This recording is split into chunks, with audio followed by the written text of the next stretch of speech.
Break के बाद आपका स्वागत है। अनुभव हमारे व्यक्तित्व को सशक्त बनाते हैं और उसी प्रकार योग हमारे स्वास्थ्य और जीवन को। आइए सीख लेते हैं कुछ ऐसी योगिक क्रियाएं जो रीढ़ को मजबूत बनाए रखने के लिए, उसे लचीला बनाने के लिए उपयोगी है। रीढ़ की हड्डी। रीढ़ की हड्डी जो हमारे शरीर का मुख्य आधार है, इसी पर हमारे शरीर का ढांचा बना हुआ है।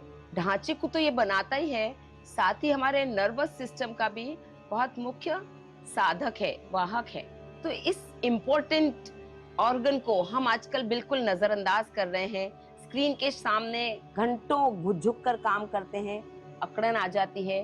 वो नहीं है तो मोबाइल लेकर घंटों बैठे रहते हैं, तो गर्दन और पीठ में बहुत अकड़न आ जाती है। ऐसे में योग में एक बहुत सुंदर आसन है पर्वत आसन, जो हमारे स्पाइन की सारी समस्याओं को दूर करने में बहुत मददगार है।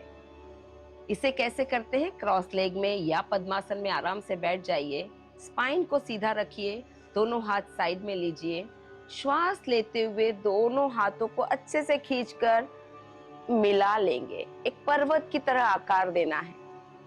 ये पर्वत आसन हमारे पूरे स्पाइन को खिंचाव दे रहा है। देखिए पूरा शरीर ऊपर की ओर खींचा हुआ है, तो कोई भी अकड़न जकड़न जो शरीर में आ गई थी वो रिलीज हो जाती है।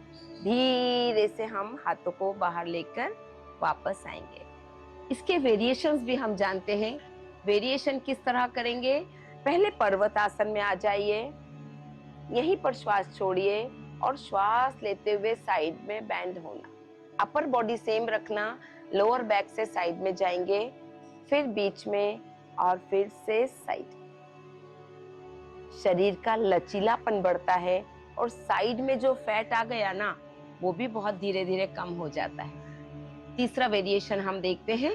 फिर से पर्वत आसन में जब हम गए, श्वास छोड़ते हुए बॉडी को पूरी तरह ट्विस्ट करेंगे।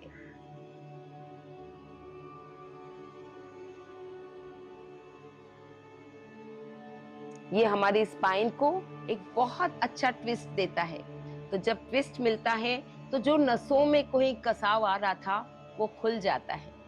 चौथा वेरिएशन है पर्वतासन में जब हम गए, थोड़ा सा पीछे बैंड करेंगे और ऊपर देखेंगे। देखिए चेस्ट कितना अच्छा ओपन हो गया। और श्वास छोड़ते हुए धीरे धीरे आगे झुकेंगे, जमीन के पैरेलल अपने हाथों को करेंगे और 6 से 8 सेकंड यहीं पर रुके रहेंगे। धीरे धीरे हम वापस पूर्व स्थिति में आएंगे और आसन को रिलीज कर देंगे। और भी इसके प्रैक्टिकल टिप्स जानते हैं हम गुरु माँ डॉक्टर हंसा जी योगेंद्र से। नमस्कार। अपनी स्पाइन को हेल्दी रखने के लिए बहुत ज़रूरी है कि हम एक्टिव रहें फिजिकली। एक ही जगह लंबे समय तक बैठना गलत होगा, इसलिए हर आधे घंटे में थोड़ा उठ के चल लें और फिर बैठें।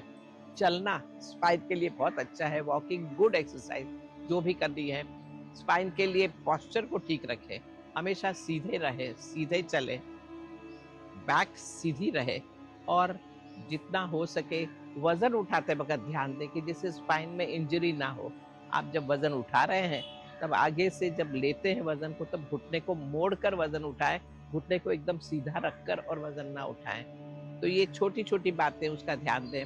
अब पेट की मसल कभी ऊंची नहीं होनी चाहिए। ऊंचा पेट स्पाइन को डिस्टर्ब करता है, इसलिए पेट हमेशा अंदर हो, वजन ऐसा ना बढ़ जाए कि स्पाइन पर उसका वजन पड़े। और इसलिए ये सब बातों का भी साथ में ध्यान रखना।